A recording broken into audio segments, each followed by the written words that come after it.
Hai guys, welcome to my YouTube channel. Buat kalian yang baru join, kenalin nama aku Ricky. Dan aku udah kerja sebagai cabin crew atau pramugara selama 8 tahun.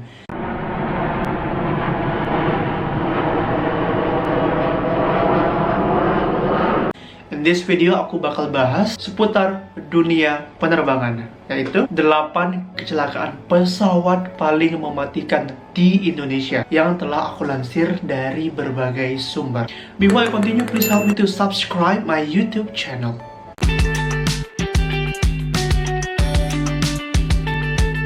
Indonesia pernah mengalami beberapa insiden kecelakaan pesawat dengan masalah keselamatan penerbangan di masa lalu, termasuk perawatan yang buruk, pelatihan pilot, kegagalan komunikasi atau mekanis, dan masalah kontrol lalu lintas udara. And you know guys, data dari keselamatan penerbangan menunjukkan Indonesia merupakan tempat terburuk di Asia untuk bisnis penerbangan, dengan 104 kecelakaan dan 2.353 kematian. Jadi negara Indonesia ini memalukan, merupakan negara terburuk untuk bisnis pesawat di Asia. Dan berikut 8 insiden kecelakaan yang paling mematikan di Indonesia.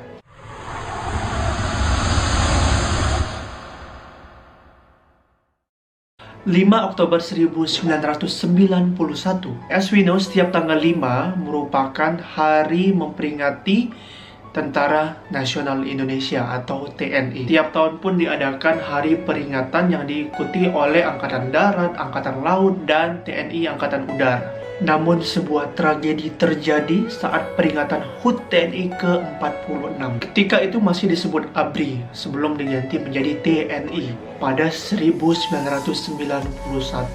Pesawat Hercules C-130 yang mengangkut beberapa tentara terjatuh pada hari Sabtu tanggal 5 Oktober 1991 setelah memperingati hari HUT TNI. Pesawat TNI AU A1324 yang jatuh di daerah Condet, Jakarta Timur pada pukul 15 waktu Indonesia Barat, yang jatuh tak lama setelah lepas landas atau take off dari Bandar Udara Halim Perdana Kusuma, Jakarta dikarenakan kebakaran mesin. Pesawat tersebut terdiri dari 12 kru dan 122 penumpang tentara angkatan udara yang kembali ke pangkalan setelah mengikuti upacara peringatan Hari TNI.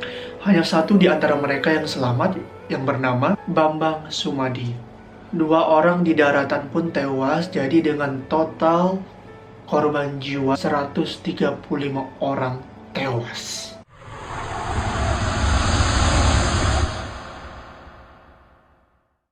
Garuda Indonesia dengan penerbangan GA152 Airbus A300 B4 yang jatuh di Buanabar, Kecamatan Sibolangit, Kabupaten Deli Serdang, Sumatera Utara, sekitar 32 km dari Bandar Udara Polonia di Medan dan 45 km dari kota Medan. Jadi pesawat Garuda ini hendak mendarat di Polonia, kota Medan pada tanggal 26 September 1997. Kecelakaan ini menewaskan seluruh orang yang ada di dalam pesawat yang berjumlah 234 orang, 222 penumpang dan 12 awak pesawat. Berdasarkan data yang aku baca, kecelakaan ini terjadi karena adanya miscommunication antara pilot dan petugas menara atau air traffic control, sehingga menyebabkan pesawat salah mengambil arah dan kemudian menabrak tebing gunung hingga meledak. Pesawat sepenuhnya hanya tinggal puing-puing setelah jatuh dan meledak di lokasi. Kepingan pesawat yang meledak ditemukan penduduk hingga radius lebih dari 1 km dari lokasi. Saat kecelakaan terjadi, kota Medan sedang diselimuti asap tebal akibat kebakaran hutan. Jadi jarak pandang atau visibility-nya ini terbatas. Hingga kini tragedi dari Garuda Indonesia ini merupakan kecelakaan pesawat terburuk dalam sejarah penerbangan Indonesia.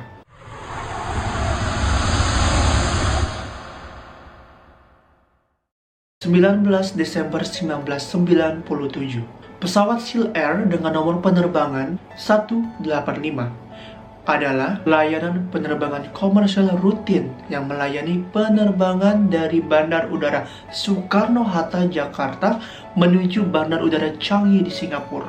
Jatuh di Sungai Musi, Kota Palembang, Sumatera Selatan, dengan jenis pesawat 737-300.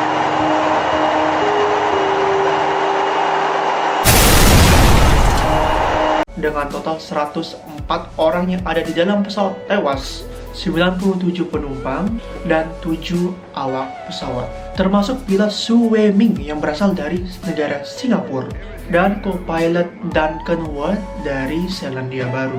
Investigasi kecelakaan ini dilakukan oleh KNKT Indonesia bersama NTSB dari Amerika Serikat, bekerjasama bersama tim ahli dari Singapura, Australia, dan Amerika Serikat. Pada tanggal 14 Desember tahun 2000, KNKT mengeluarkan laporan yang menyatakan bahwa penyebab insiden kecelakaan tersebut tidak dapat diketahui atau undetermined. Namun NTSB atau National Transportation Safety Board memiliki pendapat yang berbeda. Menurut NTSB, kecelakaan ini disebabkan oleh tindakan Kapten Su yang sengaja menjatuhkan pesawat ke Sungai Musi atau tindakan bunuh diri. Menurut beberapa sumber, kemungkinan penyebab Kapten Su melakukan tindakan ini antara lain di mana ia dilaporkan mengalami kerugian keuangan dalam ia berinvestasi. Jadi, Kapten Su ini memiliki masalah keluarga, masalah keuangan, masalah investasi keuangan, dan beberapa hari sebelum insiden kecelakaan, Kapten Su ini sudah mendaftar polis asuransi, dan asuransinya ini aktif pada saat kejadian kecelakaan. Jadi dia ini banyak hutang, Kapten ini saat terjadinya kecelakaan, hari terjadinya kecelakaan, asuransinya itu sudah aktif biar untuk diklaim dapat uang, sehingga ia melakukan tindakan menjatuhkan pesawat dengan sengaja.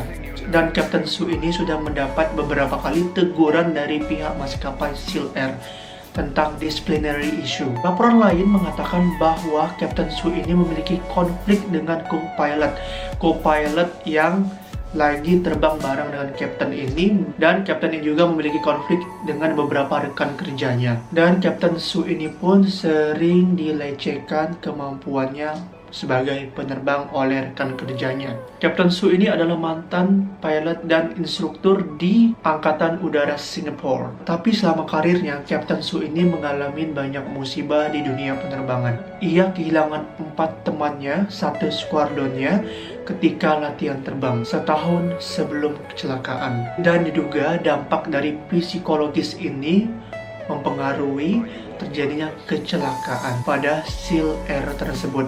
Karena setahun sebelum terjadinya kecelakaan, Kapten Su ini kehilangan 4 rekan kerjanya sesama penerbang.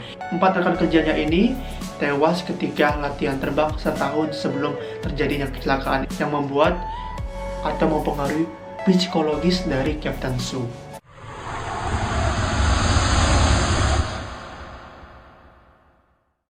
5 September 2005, Mandala Airlines dengan nomor penerbangan RI-091, pesawat Boeing 737 seri 200 yang jatuh di kawasan Padang Bulan, Kota Medan, Sumatera Utara. Kecelakaan ini terjadi saat pesawat lepas landas atau take off dari Bandar Udara Polonia, Medan.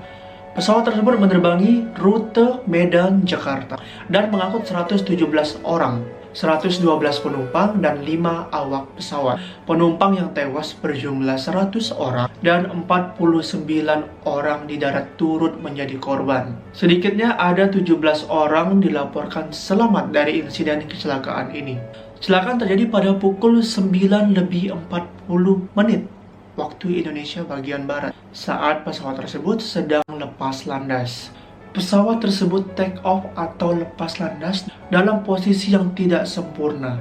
Take off lalu menabrak tiang listrik sebelum jatuh ke jalanan dan menimpa rumah warga yang terletak hanya sekitar 100 meter dari bandara. Setelah jatuh, pesawat tersebut meledak berkali-kali dan terbakar. Sebanyak 5 rumah warga juga terbakar tertimpa pesawat tersebut. Menurut kesaksian dari seorang penumpang yang selamat, pesawat baru saja lepas landas atau take off dan tiba-tiba oleng ke kiri, lalu mulailah api menjalar ke badan pesawat. Juga menghanguskan puluhan rumah warga dan kendaraan bermotor.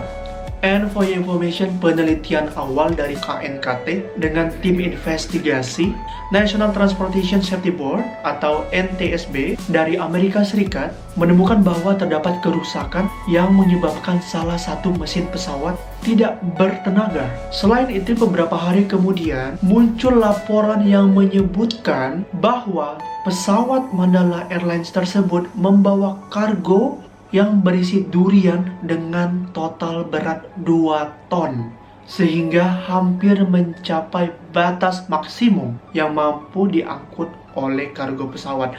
Jadi pesawat Mandala Airlines ini mengangkut 2 ton durian, bayangin. Mungkin ada penumpang bawa oleh-oleh durian 2 ton dari Medan ke Jakarta. Jadi pesawatnya keberatan karena ada 2 ton durian, sehingga tidak bisa take off dengan sempurna, mempersulit daya angkat dari pesawat. And next,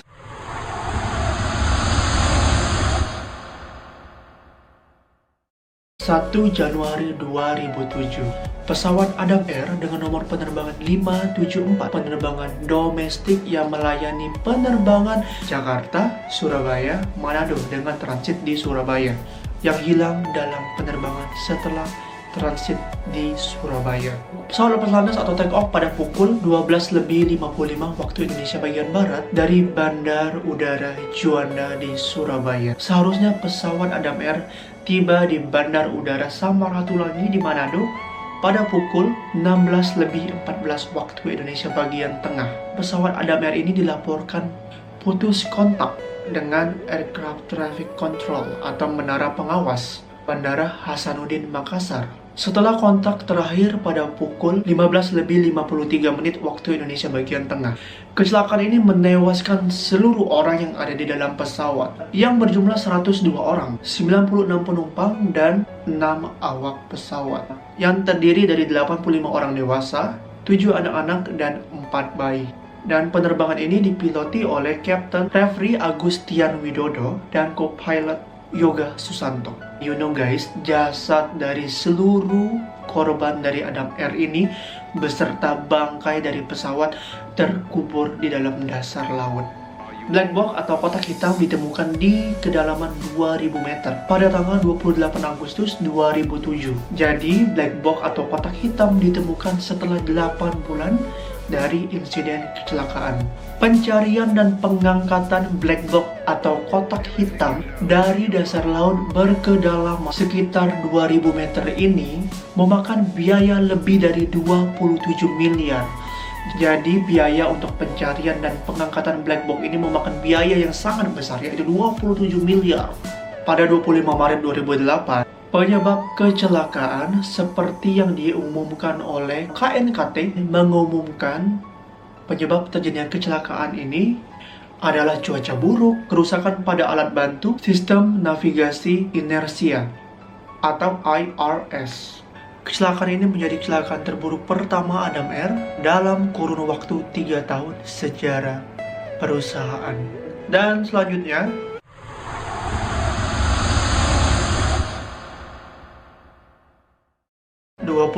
Desember 2014, Flight AirAsia dengan nomor penerbangan QZ8501 Airbus 320 milik perusahaan AirAsia Indonesia yang dinyatakan hilang kontak di sekitar Laut Jawa dekat Selat Karimata pada saat terbang dari Surabaya menuju Changi, Singapura. Dengan total 155 penumpang, 6 orang kru di dalam pesawat.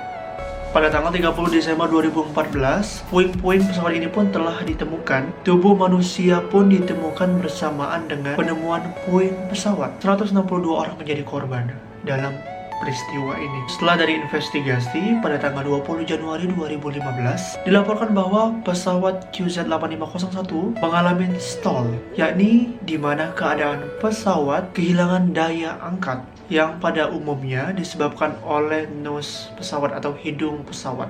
Pada tanggal 1 Desember 2015, persis hampir 1 tahun setelah tragedi kecelakaan, KNKT akhirnya mengumumkan hasil akhir investigasi yang menyatakan bahwa bagian rudder travel limiter pada bagian ekor pesawat mengalami kerusakan dan kemudian ditanggapi oleh pilot dengan kesalahan yang fatal. Selain itu juga miskomunikasi antara pilot dan co-pilot akhirnya menyebabkan pesawat terjatuh. Tragedi dari penerbangan 8501 merupakan kecelakaan pesawat terburuk di tahun 2014 setelah Malaysia Airlines penerbangan MH17 dan Malaysia Airlines MH370.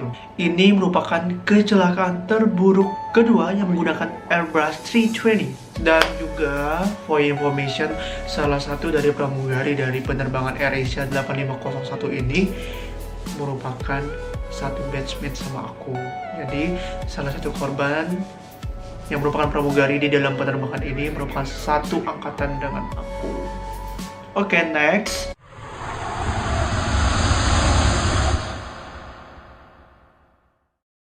Oktober 2018, pesawat Lion Air dengan nomor penerbangan JT610, rute penerbangan Jakarta Pangkal Pinang. Pesawat dengan jenis Boeing 737 MAX 8 merupakan jenis pesawat baru dari Boeing Amerika Serikat. Pesawat Lion Air JT610 lepas landas atau take off dari Airport Soekarno-Hatta pada pukul 6:20 waktu Indonesia bagian Barat dengan rute Bandar Udara Depati Amir di Pangkal Pinang, Bangka Belitung. Pesawat dijadwalkan akan tiba di Bandar Udara Internasional di Bangka Belitung pada pukul 7:20 waktu Indonesia bagian Barat. Namun 13 menit setelah mengudara, pesawat jatuh pada pukul 6:33 waktu Indonesia bagian Barat, jatuh di Laut Jawa dekat Karawang.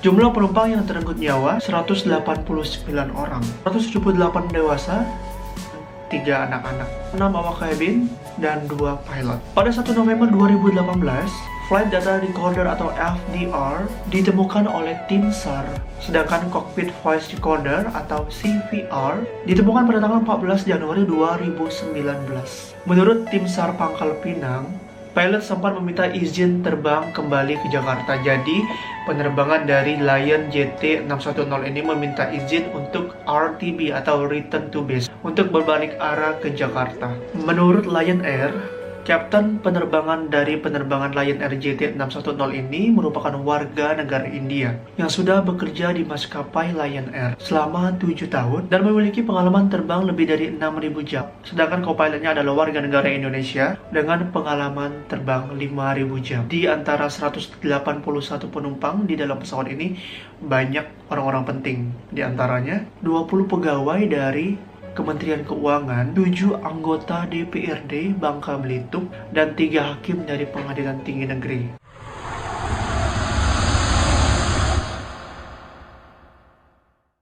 Penerbangan Sriwijaya Air SJ182 dengan rute Jakarta menuju Pontianak mengalami musibah kecelakaan pada hari Sabtu sekitar pukul 14.40 waktu Indonesia bagian Barat. Sriwijaya Air dengan penerbangan SJ182 ini adalah penerbangan penumpang komersial terjadwal dari Bandar Udara Internasional Soekarno-Hatta, Jakarta ke Bandar Udara Internasional Supadio, Pontianak di Kalimantan Barat. 9 Januari 2021, pesawat ini hilang kontak 4 menit setelah lepas landas atau take off dan dikabarkan jatuh di Kepulauan Seribu. Pesawat yang dipakai dalam penerbangan ini merupakan pesawat Boeing 737 series 500 yang telah berusia 26 tahun. Pesawat ini tercatat membawa 50 orang penumpang, termasuk 7 anak-anak dan 3 bayi, 6 orang awak pesawat yang termasuk pilot dan co-pilot, dan 6 orang awak pesawat yang tidak bertugas atau yang sedang menjadi penumpang.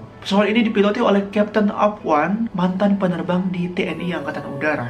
Menurut AirNav Radar Box, pesawat mengalami penurunan ketinggian yang cepat selama fase pendakian dari 1.900 kaki menjadi 7.650 kaki pada pukul 14.40 waktu Indonesia bagian Barat. Flight Radar 24 melaporkan bahwa 4 menit setelah lepas landas atau take off, pesawat turun 10.000 kaki dalam 1 menit. Dan pesawat ini kontak terakhirnya dengan pemandu lalu lintas atau air traffic control pada pukul 14.40 waktu Indonesia bagian Barat. Dan pesawat ini dilaporkan menukik tajam ke Laut Jawa.